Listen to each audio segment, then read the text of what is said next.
The United Kingdom became the first country on April 6, 2022, to legalize divorce without respect for default in the world. I expect that the number of people filing for divorce will increase now that you don't need a legitimate reason. So the monogamous marriage model had numerous faults, as sexual revolutionaries pointed out. The monogamous marriage paradigm has many shortcomings, and sexual revolutionaries are correct in that it allowed mothers and children to be physically together while still giving financial assistance. Attempting to play the successful roles of mother and father at the same time, as single women are obliged to do, is nearly impossible, especially on low income. Then she goes on to say that weddings in today's society are so expensive that couples are unable to marry until they have saved enough money for a spectacular ceremony. She also blames males, arguing that all we care about is our sexual activity and our companions, and that men are afraid of commitment when it comes to marriage. In reality, it appears like she is placing the blame squarely on the shoulders of men.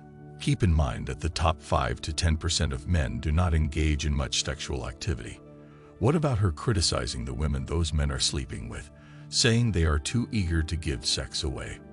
We would need technology that discourages male sexual short-termism, protects the mother's financial interests, and promotes a stable atmosphere for child rearing. Furthermore, you will be unable to pressure them into marrying. You also can't make them stop sleeping with married women and ruining their relationships in this way. In any case, let's get back to publicly humiliating ourselves. She continues to humiliate males with statements like this, which I shall quote. The other half of the population is obliged to literally endure the repercussions of a failed sexual encounter, whereas the first half of the population consists of people who are significantly more physically imposing, significantly more interested in casual sex, and will never be able to get. When sex suddenly results in pregnancy, as it still frequently does despite modern contraception, the mother will always be left cradling the child. But women can always get rid of that bag of cells by having an abortion.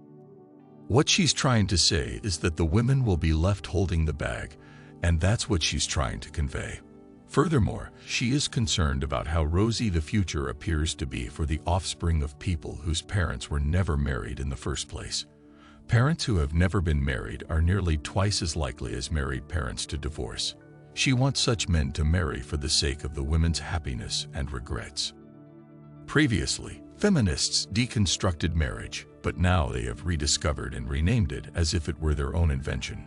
Now it appears that they want it back, but under a different name. Divorce rates have fallen slightly, but not because of a genuine return to marital longevity, but because you can't get divorced if you don't get married in the first place, and marriage rates haven't stopped declining. Why would a man jeopardize his own life for the sake of a lady who is no longer his wife? The research clearly reveals that, on average, children who do not have biological fathers at home perform worse than other children.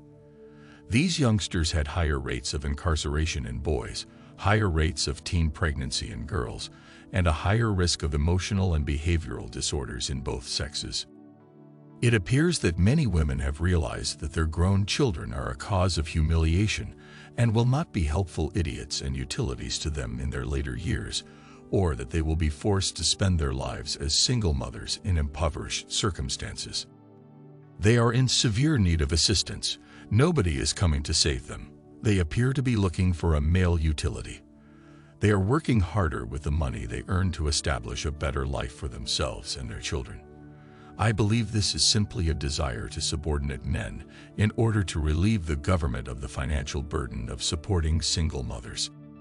Justin, the person who forwarded this item to me, makes the following assertion, which I quote, "Why take such a big risk with marriage when you can just have a relationship if that's what you really want?" Women are unwilling to assume responsibility for their acts. It's a feminist stronghold full of non-men who will not even enter to get married. You truly believe that most women will agree to only sleeping with one man for the remainder of their life. However, he believes that most women agree to just sleeping with one man for the rest of their life. The advantages of using beta male providers were simply too great to overlook if one wanted to keep the status quo in their culture, because instead of honoring men with marriage and providing them with both the perks and the burdens that come with it, they were making marriage a curse from males. You can remove the motives for men to marry and expect them to cherish the institution. However, there is no mention of abolishing family courts in order to give the father custody of the children. If the mother violates her marital vows, as is customary, she was the one who lost everything in the past, since there were consequences for her heinous behavior. He does not hold women accountable for their own conduct. When anything goes wrong, women are quick to blame others and frequently avoid accepting responsibility for their own actions. Restoring accountability to women would be the wisest course of action to adopt if our society is to reclaim even a semblance of its former normalcy. When things go well, it is the woman who gets the credit. When things go wrong, however, it is the male who bears the brunt of the responsibility. As a result, males avoid accepting responsibility for their acts. Men will only play rigged games for a certain time before quitting up and going our separate ways. That is something that our society and many of the world's couches fail to recognize. There are limits to men's sexual desire. However, the typical second man is content to spend the rest of his life with the same lady.